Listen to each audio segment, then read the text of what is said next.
लोकवाणी की 27वीं कड़ी के प्रसारण के अवसर पर हम माननीय मुख्यमंत्री श्री भूपेश बघेल जी और सभी श्रोताओं का स्वागत करते हैं, अभिनंदन करते हैं। लोकवाणी की इस कड़ी का विषय है छत्तीसगढ़ सरकार नारी शक्ति के सरोकार। माननीय मुख्यमंत्री जी, कार्यक्रम प्रारंभ करने के पूर्व अवसर है आपके आशीर्वचन का, प्रारंभिक उद्बोधन का। जम्मू दाई दीदी और नूनी मल्ला जय जोहार, जय सिया राम। लोकवाणी के प्रसारण ये बेरा ऐसा महत्वपूर्ण महीना में हुआ थे जेमा अंतर्राष्ट्रीय महिला दिवस, होली, भक्त माता कर्मा जयंती, वीरांगना अवंतीबाई बलिदान दिवस, विश्व वानिकी दिवस, विश्व जल दिवस हवाए। और ओखर बाद अप्रैल महीना के शुरुआत में 2 अप्रैल ले चैत्र नवरात्रि शुरू हुआ थे। मोर कहे के मतलब है कि एक महीना लगातार हमन ला अपन मातृशक्ति के अलग अलग स्वरूप ला याद करना है, ओखर दिवस और तिहार अनुसार कार्यक्रम करना है। ये सब दिवस और तिहार हमन ला नारी शक्ति, मातृशक्ति के सशक्तिकरण के बारे में विचार करे के अवसर देते। और वैसे तो हर दिन हमन ला दाई दीदी और नोनी के बारे में संसो करे बर है, फिर विशेष अवसर में विशेष प्रयास बर घलोक सोचे विचारे के मौका मिलते। एकर बारे में मैं अपन डहर ले अपील घलोक करत हूँ कि नारी मन के मान सम्मान से ही हमार सभ्यता और संस्कृति के पहचान होते। जम्मू मल्ला ये बात समझना चाहिए। माननीय मुख्यमंत्री जी, हमारी बहुत सी बहनें आपसे बहुत सी बातें करना चाहती हैं। हम एक बेहतरीन सवाल से शुरुआत करते हैं। मैं सरस्वती, ग्राम बेलगहना, जिला बिलासपुर से बोल रही हूँ। माननीय मुख्यमंत्री जी, जय जोहार। आपने जिस गीत को छत्तीसगढ़ का राज्य गीत घोषित किया है, उसमें छत्तीसगढ़ मैया का उल्लेख बार बार आता है। आपने इस गीत को क्यों चुना? सरस्वती बेटी, जय जोहार। छत्तीसगढ़ राज्य के गठन को हम एक ऐतिहासिक घटना मानते हैं। हमारे पुरखों ने इसके लिए बहुत संघर्ष किया था। उसके मन में अपने राज्य की एक मुकम्मल तस्वीर थी। सदियों से छत्तीसगढ़ एक लोक प्रदेश रहा है। यहाँ की परंपरा, पर्व, त्योहार, संस्कृति के विभिन्न रंगों में, अपने संसाधनों के प्रति आदर भाव में, अपने स्वाभिमान और अस्मिता के स्वभाव में, जो अपनी जननी के प्रति आस्था और श्रद्धा रही है, वही आस्था अपनी धरती के प्रति भी रही है। धरती के आंचल को भी माँ का आंचल समझना हमारे पुरखों की बहुत बड़ी सीख है। विडम्बना है कि राज्य गठन के बाद 1.5 दशक से अधिक समय तक प्रदेश की जनता को अपनी इस भावना को अभिव्यक्त करने का कोई साधन या अवसर भी नहीं दिया गया था। हमने अपनी विरासत से जो सीखा है, वंदे मातरम के गान से हमने जो सीखा है, उसे अपने प्रदेश में उतारने की प्रबल इच्छा रही है। सौभाग्य से हमें यह अवसर मिला और सरकार बनने के बाद हमने जब इसके लिए उपयुक्त गीत की खोज की तो डॉक्टर नरेंद्र देव वर्मा का छत्तीसगढ़ी में लिखा यह गीत विचार में आया। डॉक्टर वर्मा हिंदी साहित्य के साथ साथ छत्तीसगढ़ी में भी पीएचडी करने वाले अपने समय के महानतम विद्वान थे। उनका लिखा लोकगीत है, अरपा पैरी के धार महानदी है अपार, इंद्रवती है पखारे तोर पैया, महु पाँव परो तोर भुइया, जय हो छत्तीसगढ़ मैया। इस गीत में हमें छत्तीसगढ़ महतारी की संपूर्ण छवि दिखती है।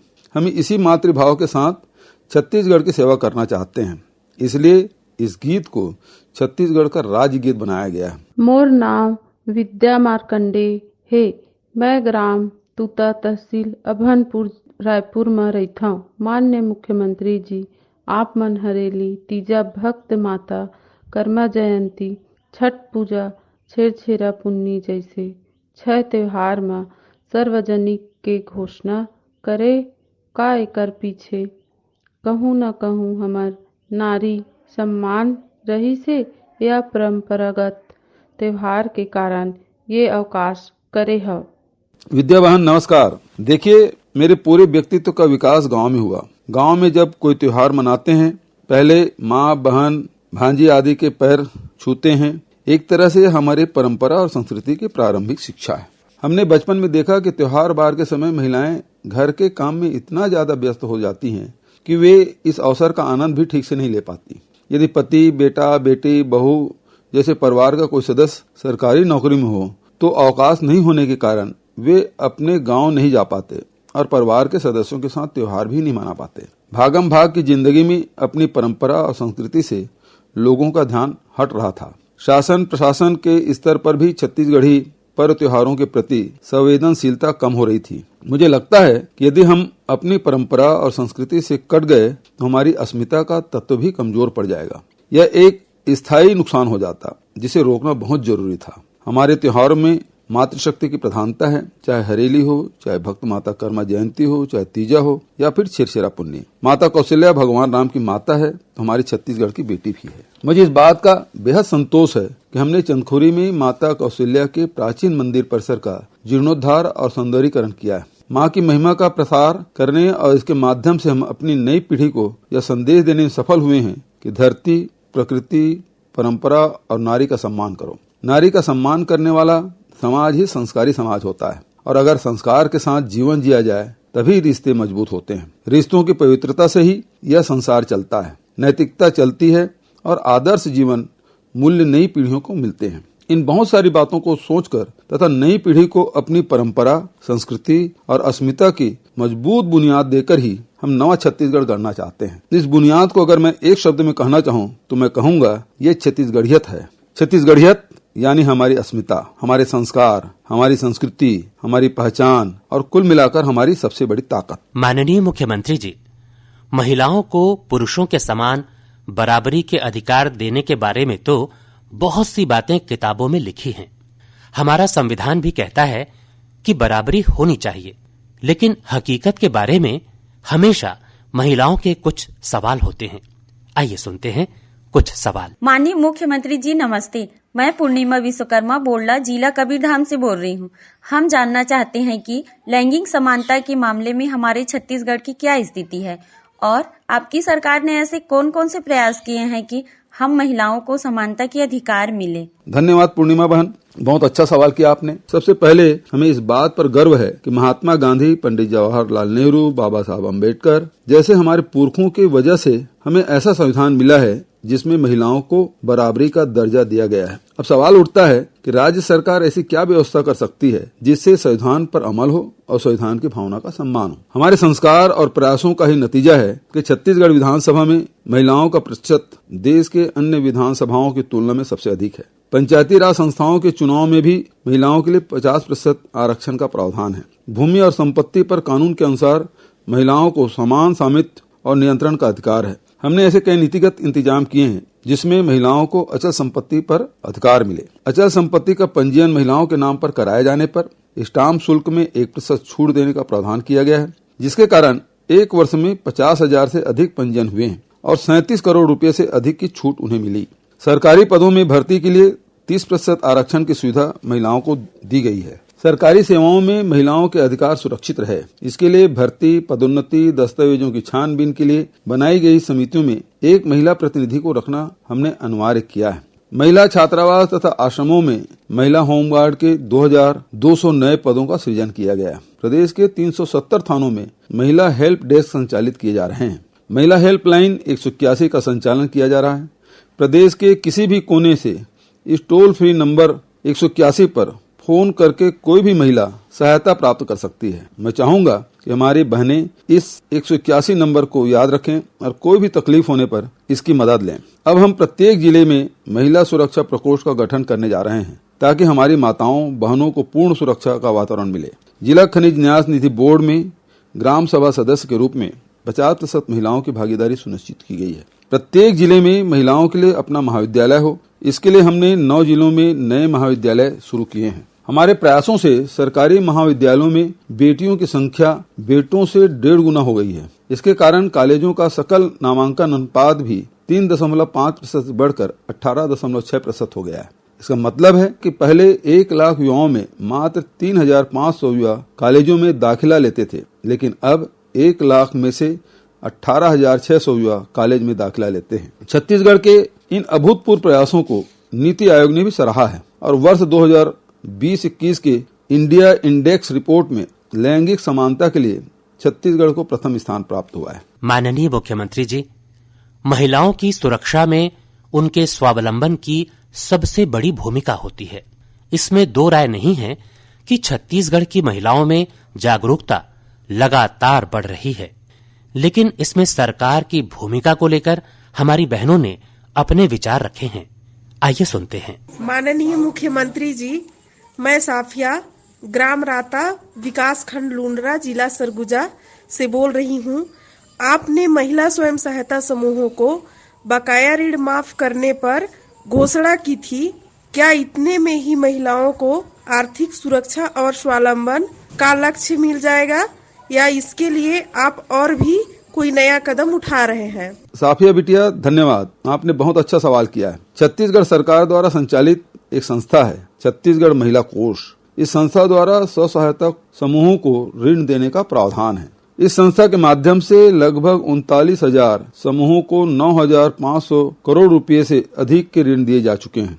इनमें से 6,489 महिला स्व सहायता समूह किसी कारण से लगभग 13 करोड़ रुपए का ऋण नहीं पटा पाने के कारण डिफाल्टर की श्रेणी में आ गए थे और उनके आगे बढ़ने के रास्ते बंद हो गए थे। हमने ऐसे 6,489 समूहों को संकट से निकालने का फैसला किया और उनका ऋण माफ कर दिया। इसके साथ ही महिला स्व सहायता समूह को 3% साधारण वार्षिक ब्याज दर पर ऋण दिया जाता है। हमने ऐसी व्यवस्था की है जिससे समूहों को अब पहले की तुलना में 2 से 4 गुना तक के ऋण मिल सके।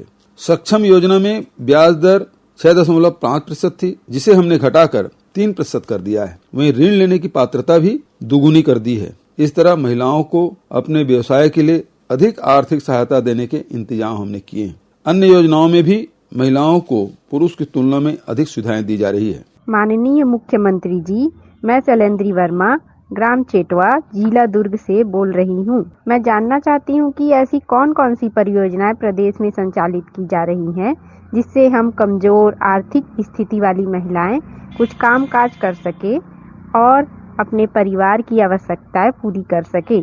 शैलेंद्री बिटिया, नमस्कार। छत्तीसगढ़ में बेटियां शिक्षा से लेकर स्वावलंबन तक किस तरह से सरकार की योजनाओं से जुड़ना चाहती है, जब बिल्कुल निजी तौर पर समझने का विषय है। सभी की आवश्यकताएं अपने परिवार के परिस्थितियों के अनुसार अलग अलग होती है। यदि कोई बेटी छत्तीसगढ़ राज्य ग्रामीण आजीविका मिशन के माध्यम से महिला स्व सहायता समूह से जुड़कर स्वरोजगार करना चाहे तो बिहान योजना है, जिसमें अभी तक 2,06,362 समूहों के माध्यम से 22,14,426 महिलाएं जुड़ चुकी है। महिला एवं बाल विकास विभाग द्वारा भी महिला स्व सहायता समूहों के गठन के माध्यम से रोजगार मूलक गतिविधियों के लिए मदद की जाती है। हमारी नई औद्योगिक नीति 2019-2024 में महिला स्व सहायता समूहों, कृषि उत्पाद समूहों को औद्योगिक निवेश प्रोत्साहन हेतु विशेष रूप से पात्रता दी गई है। मुझे यह कहते हुए खुशी है कि हमने 10 जिलों में 540 उत्पादक समूहों का गठन किया है, जिसमें 18,598 महिला किसानों को जोड़ा गया है। प्रदेश में 3 वर्षों में 478 खाद्य प्रसंस्करण इकाइयां स्थापित की गई है, जिनमें 1,167 करोड़ रुपए का पूंजी निवेश हुआ है तथा इसमें 6,000 से अधिक लोगों को रोजगार मिला है। इसी तरह लघु अनुपजों के प्रसंस्करण के लिए 52 इकाइयों की स्थापना की जा चुकी है। हमने समर्थन मूल्य पर खरीदे जाने वाले वनोपज की संख्या 7 से बढ़ाकर 65 कर दिया है। छत्तीसगढ़ हर्बल ब्रांड के माध्यम से 121 उत्पादों का प्रसंस्करण और विक्रय हो रहा है। स्व सहायता समूहों द्वारा भी वनोपजों की प्रोसेसिंग के माध्यम से 200 उत्पादों का विपणन किया जा रहा है। इन सब कार्यों में महिलाओं की बहुत बड़ी भागीदारी है। हम लघु वनोपजों के संग्रहण का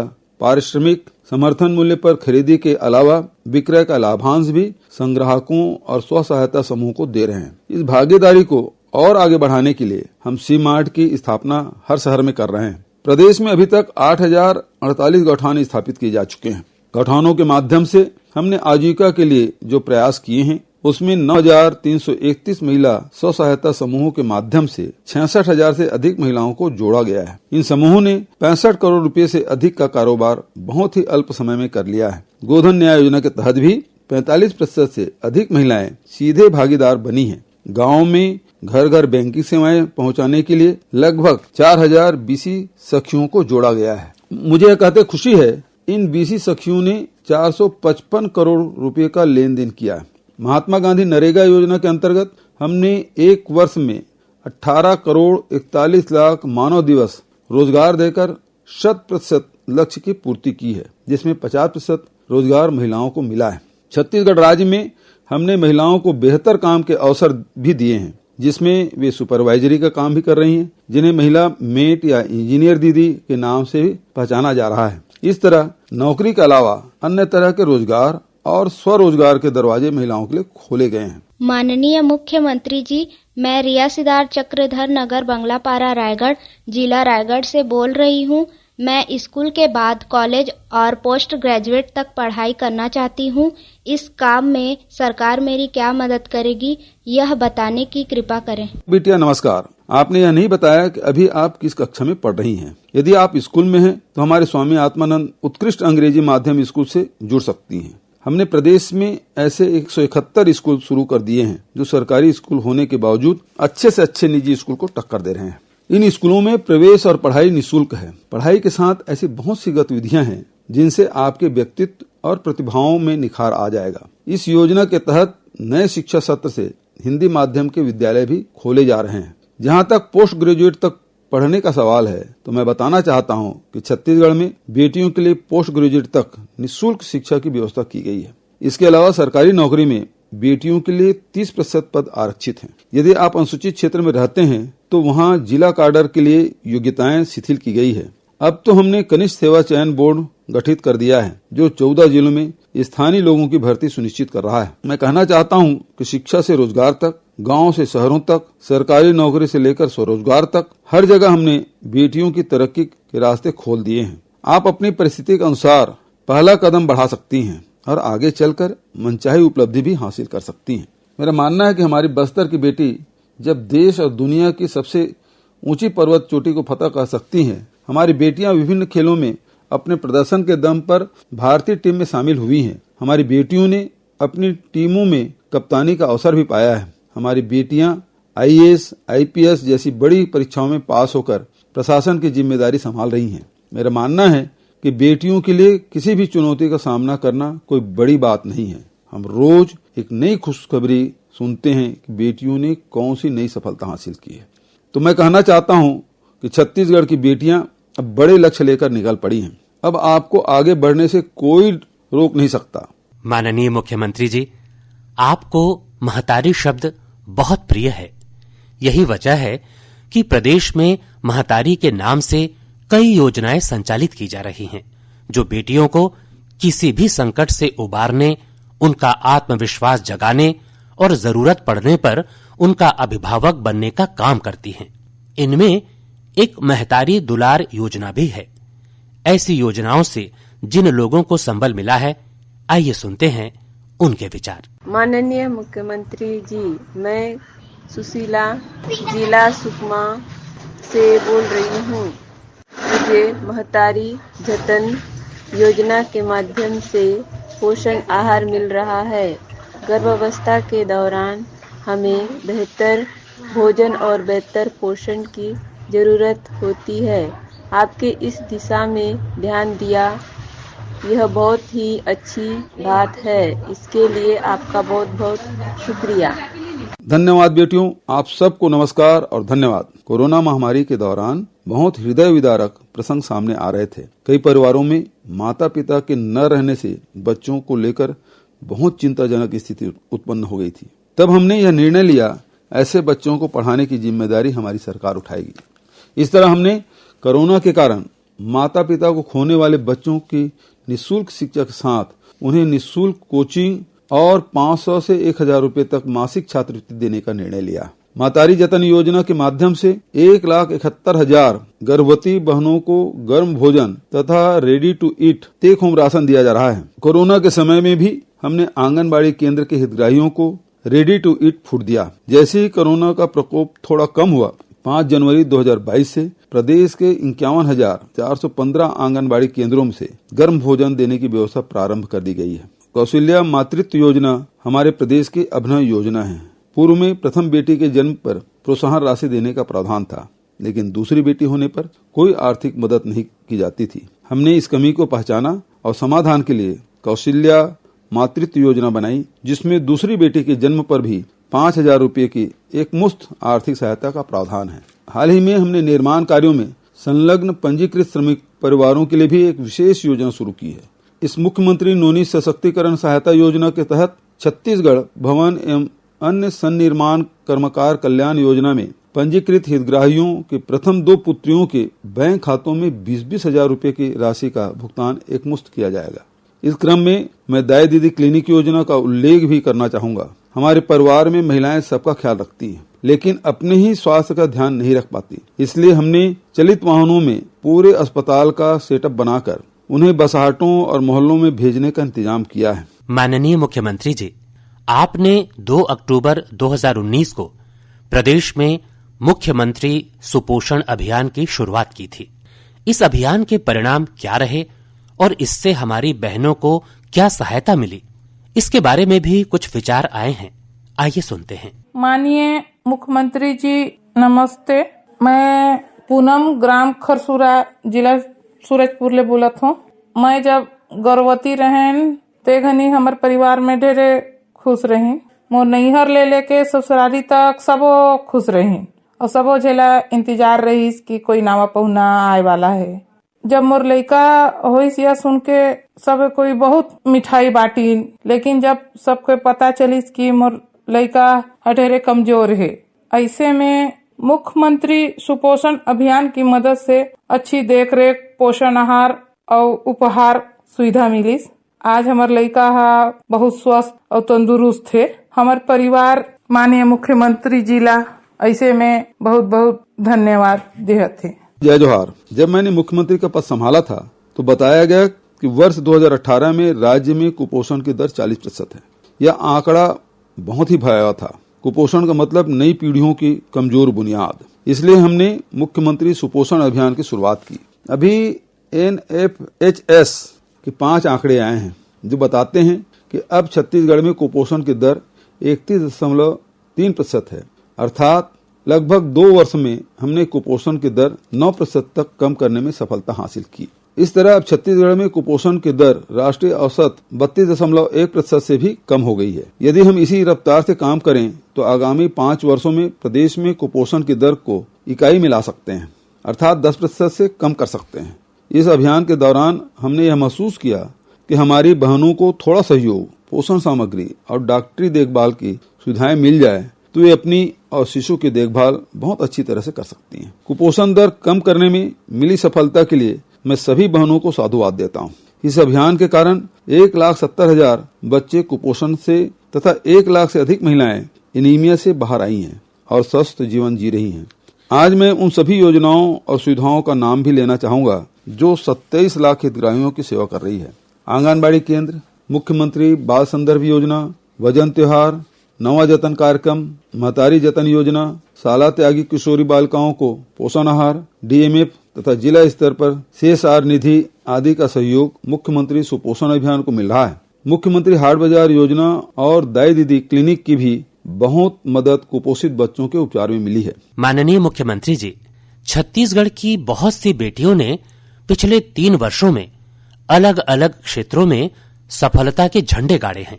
आइए सुनते हैं प्रदेश की प्रतिभावान बेटियों की आवाज में उनके विचार और आपकी योजनाओं के लिए उनकी प्रतिक्रियाएं। माननीय मुख्यमंत्री जी नमस्कार। मैं रायगढ़ से पर्वतारोही याशी जैन बोल रही हूँ। सर्वप्रथम तो मैं आपका और हमारी छत्तीसगढ़ सरकार का विशेष आभार व्यक्त करती हूँ कि आपके सहयोग से मैं अपने लक्ष्य हासिल कर पा रही हूँ और धन्यवाद देती हूँ कि खेल एवं महिलाओं के विकास के लिए आपकी सरकार बहुत काम कर रही है।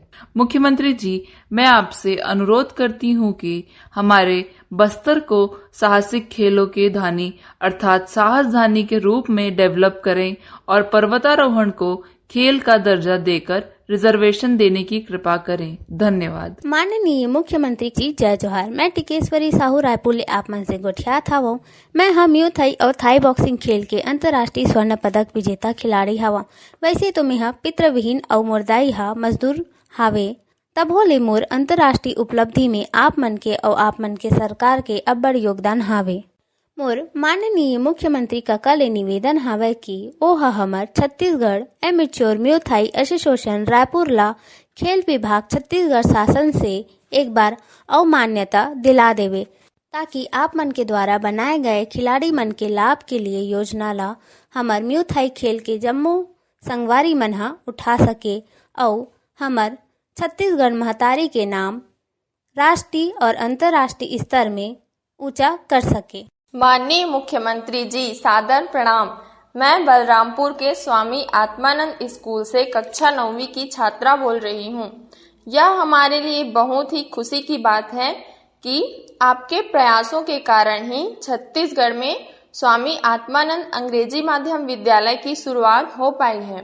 जिले के सुदूर आदिवासी अंचल में रहने वाले बच्चों के आंखों में अंग्रेजी माध्यम विद्यालय में पढ़ने का जो सपना था वह भी पूरा हो पा रहा है। यह शिक्षा निःशुल्क होने के कारण अभिभावकों के ऊपर भी किसी तरह का आर्थिक दबाव नहीं है। हमें गुणवत्तामूलक शिक्षा उपलब्ध हो पा रही है। माननीय मुख्यमंत्री जी, आपके पहल से शुरू हुई यह अंग्रेजी माध्यम विद्यालय हम सभी बच्चों के लिए किसी सपनों के मंदिर से कम नहीं है। आपको सहृदय धन्यवाद करते हैं। नमस्ते, मेरा नाम मनीषा देवांगन है। मैं ग्राम हारम गीदम जिला दंतेवाड़ा की निवासी हूँ। हमारे ग्राम हारम में डेनेक्स नवा दंतेवाड़ा गारमेंट फैक्ट्री का शुभारंभ 31 जनवरी को माननीय मुख्यमंत्री जी के द्वारा किया गया, जिसमें मैं पिछले 1 साल से कार्य कर रही हूँ। मुझे प्रति माह 12,000 रुपये का वेतन प्राप्त हो रहा है, जिससे मैं बहुत खुश हूँ। जिससे मेरे घर की आर्थिक स्थिति में भी सुधार आया है और मेरे घर वाले भी खुश हैं। मैं माननीय मुख्यमंत्री जी, जिला प्रशासन दंतेवाड़ा एवं डेनेक्स को बहुत बहुत धन्यवाद करती हूँ। मेरी प्रिय बेटियों, आप लोगों ने अपनी तरह से प्रदेश का नाम ऊंचा किया है। आपने अपनी प्रतिभा और योगदान से छत्तीसगढ़ के अन्य बेटियों को प्रेरणा दी है। आपने मुझे जो बधाई और शुभकामनाएं दी है, उसकी वास्तविक हकदार आप लोग ही हैं। आप सबको बहुत बहुत बधाई और शुभकामनाएं। मैं चाहूंगा कि नवा छत्तीसगढ़ हमारी बेटियों की सफलता की कहानियों से गढ़ा जाए। मैं वचन देता हूं कि हम आप लोगों के लिए नई सुविधाएं और अवसर जुटाने की दिशा में लगातार प्रयास करते रहेंगे। धन्यवाद। जय हिंद, जय छत्तीसगढ़। श्रोताओं, लोकवाणी का आगामी प्रसारण 10 अप्रैल 2022 को होगा, जिसमें माननीय मुख्यमंत्री जी नवा छत्तीसगढ़ नवा बजट विषय पर चर्चा करेंगे। आप इस विषय पर अपने विचार, सुझाव और सवाल दिनांक 29, 30 और 31 मार्च 2022 को दिन में 3 बजे से 4 बजे के बीच फोन करके रिकॉर्ड करा सकते हैं। फोन नंबर इस प्रकार हैं: 0771 के बाद 400 3482, 400 3483 और 400 3484। नंबर एक बार फिर सुन लीजिए: 0771 के बाद 400 3482, 400 3483 और 400 3484। और इसी के साथ ये कार्यक्रम संपन्न होता है।